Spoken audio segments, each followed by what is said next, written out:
Bismillahirrahmanirrahim. Assalamualaikum warahmatullahi wabarakatuh. Alhamdulillahilladzi an'ama alaina bi ni'matil iman wal islam. Asyhadu an la ilaha illallah wahdahu la syarikalah wa asyhadu anna Muhammadan abduhu wa rasuluhu la nabiyya ba'dah. Bersyukur kita kepada Allah Subhanahu wa taala dengan mengucapkan alhamdulillahirabbil alamin. Salawat dan salam kepada Nabi kita Muhammad sallallahu alaihi wasallam. Allahumma salli ala Muhammad wa ala ali Muhammad. Para pemirsa yang dimuliakan oleh Allah Subhanahu wa taala, salah satu di antara rukun Islam itu adalah membayar zakat. Walladzina hum lizzakati fa'ilun.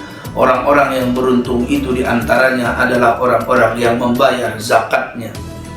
Bahkan kita juga dilarang oleh Allah menghadapi kematian kita kecuali kita adalah orang yang Islam.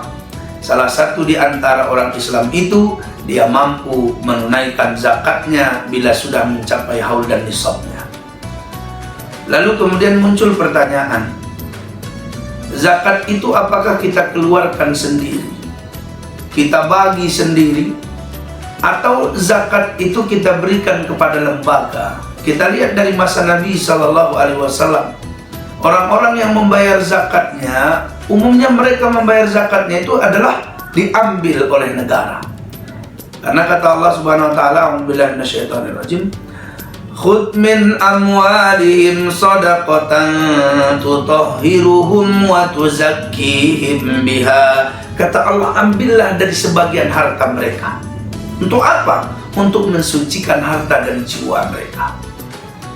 Kenapa Allah mengatakan ambil? Karena ada petugas zakat, ada amil zakat namanya. Maka salah satu di antara 8 asnaf yang menerima zakat itu, yang berhak menerima zakat itu adalah wal amilina 'alaiha, yaitu amil.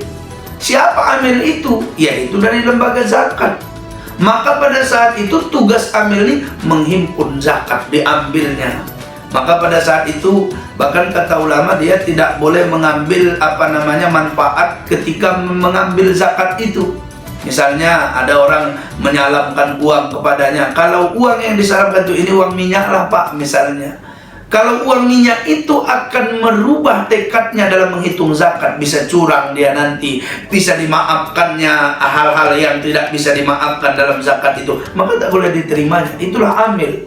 Amil itu orang yang terpercaya, orang yang ditunjuk, orang yang ada dalam lembaga yang pada saat itu akan menghimpun zakat. Khudh min amwalihim shadaqatan tutahhiruhum wa tuzakkihim biha. Tugas mereka adalah mengambil dari sebagian harta sebagai zakat, pembersih harta dan jiwa mereka. Maka zakat itu utamanya adalah ke lembaga. Maka kita ada di lembaga dompet doa waspada. Lembaga zakat yang terus mendapatkan penghargaan dari pemerintah, yang terus mendapatkan kepercayaan dari negara. Apa hikmahnya kita memberikan zakat kita kepada lembaga? Yang pertama, zakat itu salah satu tugasnya bukan hanya sekedar memberi makan orang miskin. Memberi makan orang miskin juga kewajiban kita di luar zakat kita. Jadi misalnya kita kenyang, uang kita banyak, tetangga kita lapar, itu kita nanti ditanya itu. Ara'aital ladzi yukadzibu biddin fadzalika alladzi yad'ul yatim wa la yahuddu ala ta'amil miskin. Jadi salah satu orang mendustakan agama itu dia enggak mau memberi makan orang miskin. Itu dari sedekah kita kasih. Tapi kalau dari zakat kita yang ada 8 asnaf yang menerimanya, maka pada saat itu kita serahkan ke lembaga amil zakat. Maka lembaga zakat seperti dompet duafa akan melihat siapa orang-orang yang butuh, siapa orang-orang yang sangat butuh, siapa orang-orang yang dia tidak bagus berusaha, siapa yang niat akan usaha. Maka dana zakat tadi tidak diberi sebagai makanan saja, tapi kemudian akan menjadi pemberdayaan ekonomi umat. Saat itu akan didata, oh dia hobinya bertani, maka pada saat itu difasilitasi dalam pertanian dari dana zakat. Akhirnya tahun depan dia bukan lagi mustahik, tapi dia muzaki, orang yang harus mengeluarkan zakat. Misalnya ada program dompet duafa tentang peternakan. Orang-orang miskin ini tadi yang dari dana zakat Bapak nih tadi diberikan kepada mereka ternak, tapi mereka dididik terlebih dahulu. Sudah mandiri dalam peternakan, dididik, digaji, dikasih lagi ternaknya kepada mereka. Kemudian setelah itu tahun depan mereka pun tidak lagi mustahik, tapi mereka sudah muzaki. Kalaulah ini kita berlakukan di Indonesia ini, yakinlah orang-orang miskin di Indonesia akan turun drastis angka kemiskinan, dan kita akan menjadi negara yang luar biasa seperti yang terjadi di masa khalifah terdahulu.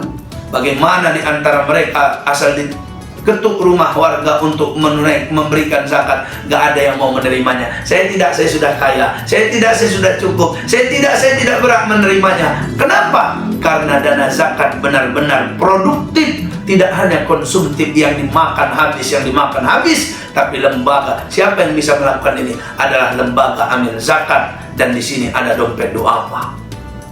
Jadi kita bisa lihat angka kemiskinan akan turun. Itulah salah satu cita-cita dari zakat itu sendiri. Maka jemaah sekalian, mana afdolnya? Bayar zakat langsung atau ke lembaga? Ya ke lembaga, karena di zaman Nabi pun ke lembaga. Lalu Pak Ustadz, apalagi hikmahnya? Hikmahnya, mereka tidak akan salah sasaran. Kalau kita bisa salah sasaran, kita nggak tahu asnafnya. Kita kadang tahu fakir miskin, kita nggak tahu ukuran fakir miskinnya. Kita mungkin tahu ukuran fakir miskin, tapi kita nggak bisa menghitung dana kita secara adil.